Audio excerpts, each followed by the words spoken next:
What's going on? A pluses, nerd mixes everywhere. It's your boy, Indy Uchiha. And we told y'all we was gonna start doing this. So I want to go ahead and hit y'all with y'all got a lot of questions, man. Y'all ask a lot of questions when it comes to live viewer questions. So we started breaking down and trying to break it up a little bit and bring out y'all own segment where if we weren't able to get to your questions on Hero Report or during one of our other reviews, we actually sit down and try to answer those for you right now. So, guys, here we go. This segment, of course, beloved by all, because we love to show you guys how important you are to us. Let's get ready for these live viewer questions. See what we got on. But before we start that, why don't you go ahead and take the time to subscribe to A Plus Hero Report? Please do that. We're so close to being monetized. Go ahead and do that. Follow us on all our social media. You see that up there. Twitter, Facebook, Instagram at A Plus Opinions. You can follow me at Nerdmix Alpha everywhere. But let's see what our first question is of the day. All right. Do you guys want some smooth lo-fi music to go on in the background while we do this so we can all just relax and see these questions? Let's try it out. All right. The first question comes from Jackson Peterson. He said, what do you hope for the newly announced Avengers Secret War? What it is exactly, and how would you describe it to normal people who aren't huge Marvel fans? Wow, Mr. Jackson. That's definitely more than one question. It's loaded. So let's see if we can go ahead and break that down for you and try our best to try to explain what this is going to be. So what do you hope to see from a newly announced Avenger Secret War? I want to see something new. That's basically it. I want to be able to see something I haven't saw before, maybe something that's not laid out in the comics. You know what I'm saying? I don't know if you can get what I'm trying to say from that, although the Secret War story is something that's very, very close to me.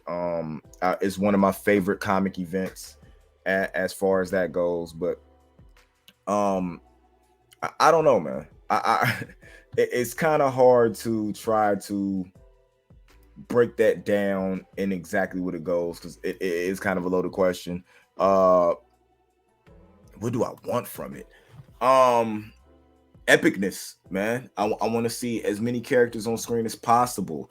I want to see multiple Thors. I want to see Peter Parker, our Peter Parker, the one that we're dealing with now with our Spider-Man, get introduced to the symbiote. I want to see a lot that goes on for Secret War. I want to see God Doom. That's what I want to see. You know, I just want to be entertained. What it is exactly and how would you describe it to normal people? People who aren't Marvel fans, the way I would describe Secret War to them is as far as we've been following what's been going on with the multiverse saga right now and dealing with incursions, is basically what happens when the incursions happen. Somebody comes to power, Doctor Doom, and this battle world ends up getting created, and it like puts our heroes against each other in a big all-out battle to see like who wins to create new universes and stuff. It's interesting story. It's when you take different worlds and different multiverses and like you're trying to see who's better. So like we had the 838 Mr. Fantastic, Professor X and them, and how they couldn't even mess with the 616 Wanda. You know, it's that type of thing because maybe their Wanda from that dimension isn't as strong as the one from ours. Maybe that Wanda, their Wanda, didn't get introduced, you know what I'm saying, to Loki staff and have her powers, you know what I'm saying, sent higher. So it really answers some of the questions when it comes to what would happen if we went up against this almighty Hulk that our Hulk isn't. You know what I'm saying? And so it's a lot that could drop off. I'm just waiting to. I'm just enjoying the ride as it goes right now. Our second question comes from Roberto Buena. I hope I'm pronouncing that right. I'm not sure if this is true, but what do you think of fans booing The Rock during San Diego Comic-Con when he announced that Henry Cavill once again might not be returning to the DCEU? And did this ever super before to other actors of both Marvel and DC or any other entertainment franchise? I don't think it was a fact of him saying that Henry Cavill wasn't returning. It was the fact that he didn't know if Henry Cavill would be returning, and it happens all the time to superstars. It wasn't a booing of The Rock. It was more they were booing because they weren't getting what they wanted. They cheered the mess out The Rock when he made his announcement. They cheered The Rock before he left the stage. They booed because Warner Brothers or whoever is in charge now can't get it together in order to bring back a Superman that they had became attached to and that they were promised they were going to go on a long journey with. So I don't think it's a bad thing. The Rock deals with this all the time. He came from wrestling to where it didn't matter if you got a cheer or a boo, as long as you got a reaction, you knew you were making a connection with the fans. And he's been on both sides of the fence, and the fans love him. He ain't going nowhere. So I don't think it was nothing wrong with the boo. I think it was the fans are that passionate about somebody that they love playing that role, and they know he's being jilted at the time. Question number 3. What is your excitement for phase 5 and phase 6 of the MCU announcements? And which series and movie do you think you are incredibly excited for, but also need to take a step back and not get your hopes up?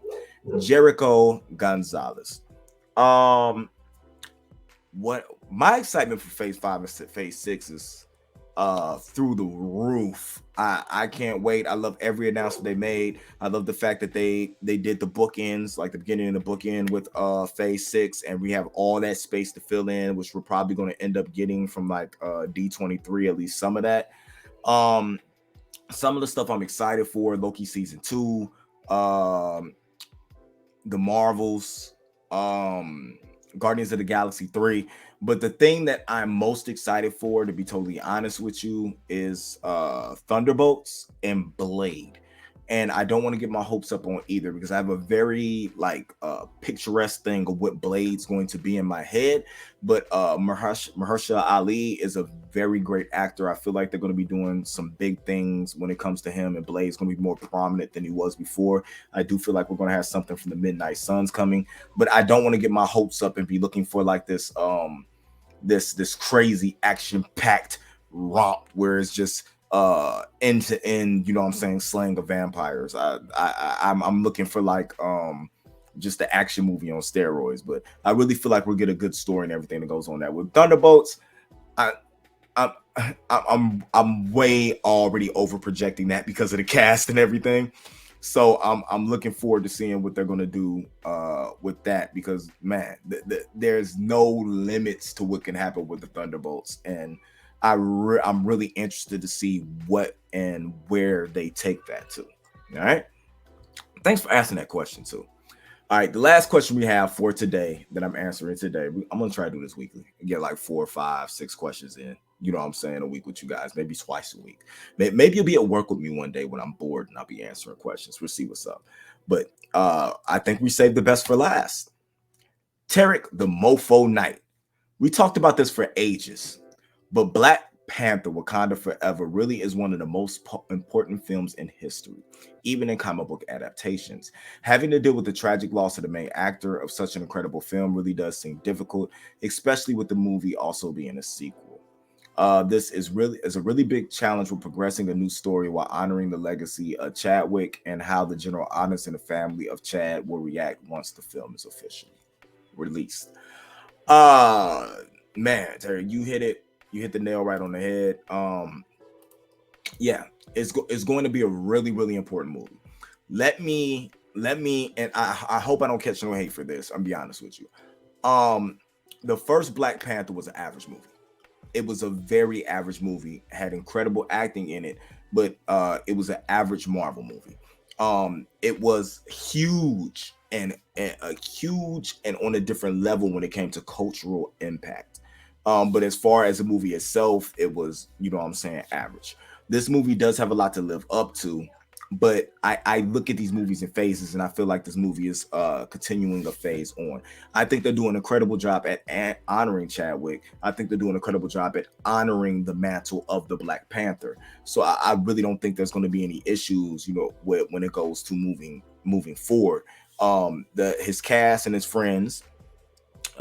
cast who are his friends, you know what I'm saying, they were really close, and I really feel like I trust Coogler, and when it comes to him making sure that a certain point gets comes across when it comes to this movie, and it's about the message that Chadwick was leaving with picking up this role. As long as that message doesn't change, and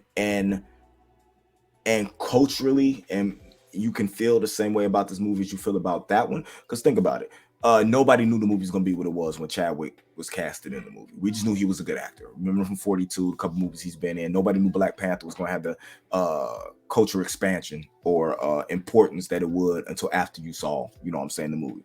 That should all still be there. The other actors who are just as important to that first movie as he was, if not some more important. Let's not slight M'Baku. Let's not slight, you know what I'm saying, Shuri, and all these characters that were introduced, you know what I'm saying. They're just as important to that story as he was, if not some more, you know. So let's see what happens when it comes out, and let's just enjoy it, you know what I'm saying, for what it's going to be, and see if we really understand what it is. Because if they don't do the right thing by it, I'll be the first one to tell them, hey, y'all messed up, y'all didn't do this right, y'all should have did this. I'll be the first one to step up and voice my opinion about what's going on. So I'm going to be pretty interested in seeing what happens when we see that. All right. That's all the questions we have for right now. Don't worry. I know you guys, y'all keep it loaded, because at times it's like 20-30 questions there. You know what I'm saying, at one time. So I know you guys have a voice, you want to be heard, and that's what we're here for. We're not just here to just chit chat. We're here to help you get your voice heard with the questions you have, give our opinions, and bring your knowledge and stuff out as well as ours. We love doing these things like this, you guys. So keep them questions coming into the YouTube page, and we'll keep answering them. All right.